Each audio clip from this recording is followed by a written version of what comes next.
Hi, everybody. We are back in the Athlete Climate Academy, and today is super exciting. I have in my side Lena, that she's a great climber. She's been doing outstanding feats on rock climbing, but also like she's an avid activist. She's doing a lot of activities to educate industry, educate athletes on environment, on ecology, on climate literacy. And she's also a PhD student. And in something like I need to read actually that because it's pretty deep. The theme is like the title of the thesis is effects of recurrent drought and nitrogen availability on carbon dynamics and carbon nitrogen interactions in mountain grasslands. So she knows what she's talking about when it comes to carbon and when it comes to ecology, because she's a PhD studying in ecology. So, Lena, how are you doing today? I'm doing fine. Thanks, Kilian. Thanks for inviting me. It's great to be here. Yeah, it's super good to have you here. And first of all, um, how did you come to, like, you are a rock climber? Were you before a rock climber, or were you before like an ecologist, passionate in how these two worlds like kind of merge? What was the journey to have these two worlds together for you? So I think I was both, but to be honest, when I came to Innsbruck, I came here just because of the climbing, and I just thought, okay, what can I study here? And then I decided to study ecology, but it became a big passion of mine when I dealt with the consequences and the effects of the climate crisis. And at some point, I started to change the way how I approach rock climbing, just because of the things I learned at the university and I dealt with at the university on a daily basis. So I think it was just it was meant to be together. Yeah, and we believe that we are athletes that we practice outdoors, so we are every day in nature, and we are probably the ones that we see the effects of climate change and the loss of biodiversity on a daily basis. And that's something that I believe that any outdoor sports people going everyday training will feel this urge to learn more about the environment, because it's our playground. So if in an egoistic way, like you want to keep climbing or skiing or running, we want to preserve the playground, but in a bigger way, it's also for like the future of humans as a species and other species of the planet. And have you seen what's the things that have you seen the most, like climbing, about how it's been changing in few years for because the climate change? I think actually the biggest change that I've been seeing is during winter, because we see that there's less snow and lower elevations. I think whilst climbing, I don't see actual changes. It's basically in winter, and I think for me it's rather that I deal with the climate crisis during my work. That's where I can see what effects it will cause in the future, and also what's currently happening on, maybe not in Europe, especially, maybe this year in Europe it was different because we saw consequences, but I think for me it was that I dealt with the climate crisis during my work a lot, and that's what concerned me the most and where I wanted to change something. Yeah, this year, as you mentioned, we saw in Europe like all the floodings in the northern Europe. We've seen much more fires. So those are consequences of climate change that maybe we didn't realize that they were that close to us, but we see that here in Europe they are affecting us on this scale. But let's go back to your work, like these studies that you are doing, because as I understood, you are studying the grasslands and all these wetlands and all these places. They are a big container of carbon. It's kind of the kind of terrain that absorbs and it's able to store more carbon in the surface on the Earth's surface. So um, it's it, it's risky that like with warmer temperatures, these wetlands will disappear, and it will be harder also to absorb the carbon to store them. Like it's about that your studies. So in my studies, I'm mostly looking into the effects of increasing drought intensity and frequency of mountain grassland. So it's really only a mountain grassland and no wetlands. And we have simulated drought since like 10 to 14 years. And we do that with rainout shelters where there's no precipitation in summer. And we can compare effects of like 13 years of drought compared to 5 or 1 year of drought. And we can see whether an ecosystem or the mountain ecosystem can adapt to this, or if it's just gradually like getting worse. And I'm also looking into the legacy effects, so what changes after the drought has subsided. And we can see that there are still a lot of changes also, as you mentioned, in the carbon uptake, which is extremely decreased during drought, and also in the following year. And we look in other ecosystem processes like phenology, so how do the plants change their, like when do they start flowering or when do they start growing? And we can see that there are a lot of changes and that the ecosystems do not really or cannot keep up with the drought events. It's just like too much for them. And that will affect the mountain grasslands in the future. Yeah, that's scary in a way because like we see that like probably in the villages that when it's a drought, like we can have like a water supply that it's cut for a few hours, and we need to like adapt ourselves like the logistics of having water during the night or that.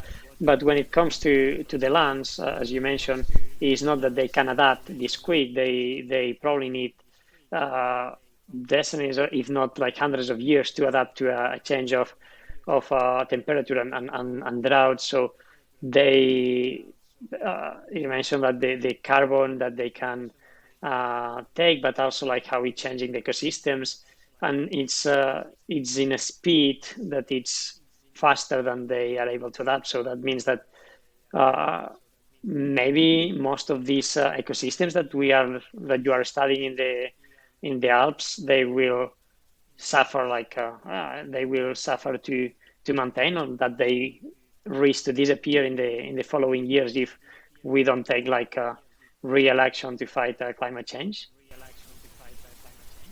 Yeah. And also like the ecosystem services they provide, for example, like fodder production here in the Alps for the cows. And this is something we cannot rely on that much anymore, unfortunately. Yeah, it's not an optimistic picture. I think it's not a very optimistic picture, but it's important to bring the real pictures in the map and see what's the effects that we are facing. And as the last IPCC report just like a month ago was showing, now it's 100% sure that this climate change is because of us, because of human action. So it's not like people can believe it or not, but that's what science says, and that's what uh, it's it's sad in a way because it means that we have been doing a very bad job for 100 years, but it means also that we are also the ones that we should take action, and we should yeah uh, really start this transition towards a more sustainable model on everything, and that as humans, I think we have the capacity of doing this change to go to the good way again. And you are very involved also in an advocacy, and probably you has been like reading to the IPCC report much better than me. So what are your intakes about this report? So I think the most important thing is that there is still hope, because it says that if we take like rapid and immediate and large scale reductions of CO2 emissions, then we can still stay below 1.5 degrees. I mean, we have to act and we have to do something, but I think it shows that there is still hope. And but on the other hand, it was kind of a reality check, I think, because it shows very clearly that the situation is really bad and changes have been like unprecedented for thousands or hundreds and thousands of years. And also the things we are doing now, like for example sea level rise, that will just increase even if we limit global temperature to 1.5 degrees. So I think it's a bit of both. It shows a clear picture, but I think it's also hope, and we have to fight for this, like for this chance to keep global temperature rise below 1.5 degrees. That's just I think we do not want to live in a world that it's warmer than 1.5 degrees. Yeah, and I think many people think, well, 1.5 degrees is not that different. Like if you are home and it's like 20 degrees outside, you say, okay, 21.5 is not that much. But when you read the science, you realize what this implies. And as you mentioned in the IPCC, it was hope on staying under 1.5, but that was like only one of the predictions. All the others were like higher than that, and you can see really how bad it can be if we go above like 1.5. It's some red lines, some that I don't think we want to cross as a species, because it really changed everything, like the world that we are living now, the ecosystems, the places, and probably it will take different challenges. Like we can talk migration, we can talk problems about food or about water. So the goal it's 1.5, and in the next weeks it will be also the COP26, and yeah, that will be I believe it's an important meeting because with and especially this close to the IPCC, where now we know what's going on, we know what are the different scenarios on the action that we can take as humans. And yeah, going to the COP26, what do you expect about the decisions that they will make there? The thing is, like, we already had very good plans in Paris 2015, right? So we already have everything decided what we should do. We just have to do it. I mean, it's good that they're going to meet, and there will be a lot of media attention and some strikes, and I think it's really important. But we already have set the goal to 1.5 degrees. I think we need to stop discussing and we need to act, all the politicians. And so I think we need to fight for it, and we need to stop talking. And also, like, of course, the IPCC report was something that was in the media a lot, but we basically knew all that from the last IPCC report. So it's already the 6th. So the science is now even better, that's true, and the predictions are better. But we've been knowing all this since a long time, and I think, yeah. So I think maybe for the scientists, the IPCC report was not like such a big thing, because that's already known, and we just need to start to act now. I mean, we already have 1.1 degrees, and we see the kind of world we're living in now. It's already frightening, I think, and yeah, we need to change that. Yeah, you make a good point. And we have the possibility to change that. I mean, Yeah, you mentioned like we talked about the climate solutions. Yeah. So yeah, I wrote this blog about the climate solutions, and I think that's a really good thing to talk about to people, because of course it's important to know the facts about climate crisis, and I think that can be a reason to act for a lot of people, but it can also scare people away because it seems so overwhelming. And the climate solution, so it's this project Drawdown, it's called, and they calculate climate solutions for different sectors where we can sequester or we can reduce carbon emissions. And I think it's a really important topic to talk about, that we have the solutions, we have to implement them, and then we can make a change, and we can actually achieve 1.5 degrees. We can even draw down the temperature. We just need to implement the solutions we are currently having. Yeah, that's as you mentioned, and I'm completely with you there, that we know what's the goal, and it was the same goal in Paris, and maybe now is the moment to stop discussing what's the goal, but like to set up the path, like to say, okay, these are the big goal is clear, but what are the small goals that we need to set, like for next year, for the year after, and what are the actions that we should take, the different governments, the companies to really work on that, not think about big goals, but to start to think about the real action. And on a way, like that's what I expect from this COP26, is that they don't discuss about goals or about like the IPCC, but they say, okay, now like just put on the table what we need to start doing tomorrow. But we know how it's politics. Many times it's not that concrete. But yeah, it's a bit of hope there. And yeah, you mentioned the the climate solutions, and the it's super, like I recommend everybody, we will put the link of the blog that you wrote there, because it's super clear. It's different solutions that we have for different of the climate problems, and it's we know what are the things that we need to do. It's just that we need to change the way that we do everything, literally. But the solutions are there, and they are possible. And it's important, I think, to start looking on that way. And what would you like recommend, like as individuals? Like we can do a lot of actions, and we all know like that. We should like stop using fuel on cars, on traveling by plane, or diet. It has a big footprint, but besides the individual actions that we have been discussing a lot in this show and everywhere, what are the actions that we can do as individuals to affect like the policymakers, the industry, to make the change even realer? What can we do?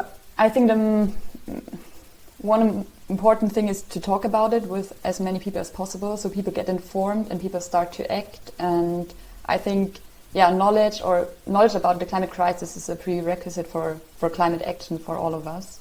And then, of course, like to vote and to change or to put people in power that actually want to save the climate, and also to join the climate movement in any way, to join the strikes, to go out on the streets and show the policymakers that we want change. I think that's one of the most important tools we have as an individual, to get organized in some way.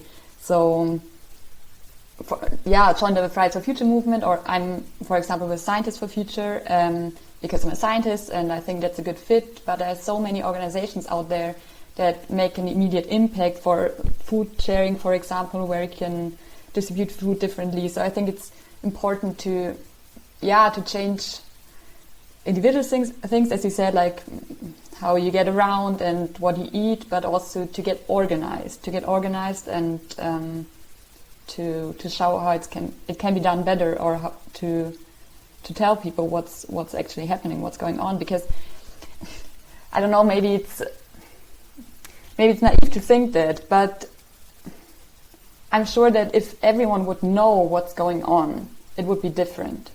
So the media and the politicians, they do not inform well what's going on with the climate crisis.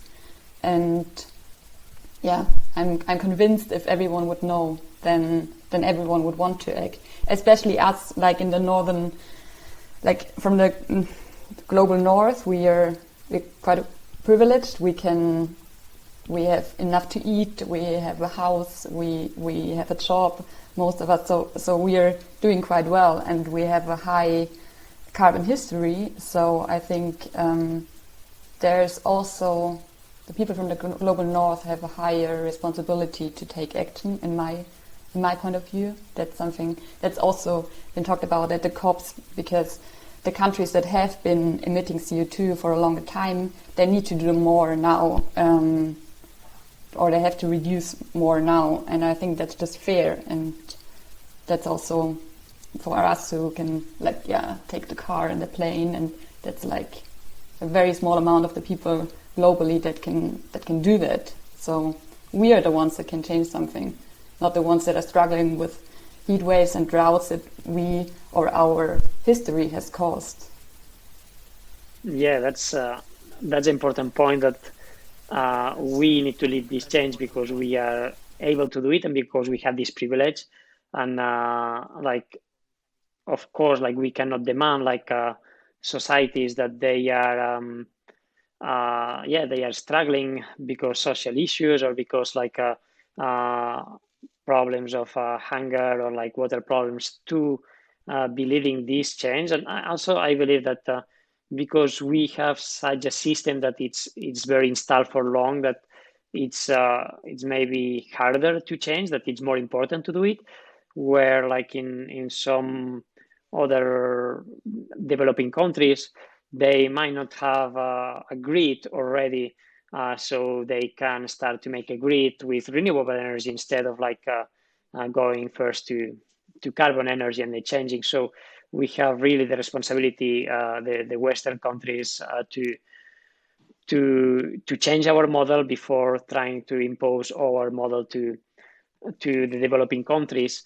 And you mentioned like very quick, like the scientists for future group, but I find this is amazing. And we are a talk that here in the Adler Climate Academy, we are talking with different experts, mostly scientists, about climate. And that's what you are doing in the Scientists for Future. You are really a group of scientists that are together to fight for climate change. So what are you doing in this group actually?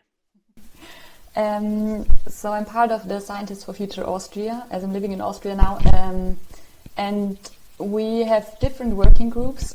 We talk to politicians, we are giving talks, we like back up facts for the Fridays for Future movements.